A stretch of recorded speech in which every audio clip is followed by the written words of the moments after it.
Up first this evening, the Jamaica Constabulary Force says modern technology will be used to equip patrol cars for the police. Head of the Jamaica Constabulary Force Corporate Communications Unit, Senior Superintendent Stephanie Lindsay, says a multifunctional system will be installed in the vehicles. She says this forms part of the modernization process of the JCF. We will be retrofitting a number of our patrol cars with smart check system. Now, this is a system that will allow us to do a couple of things whilst we are out there on patrols. So it will be able to read registration plates.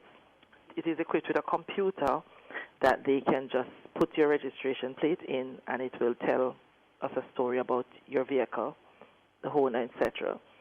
So we will be able to track persons with outstanding tickets, persons with warrants. We'll be able to identify wanted persons.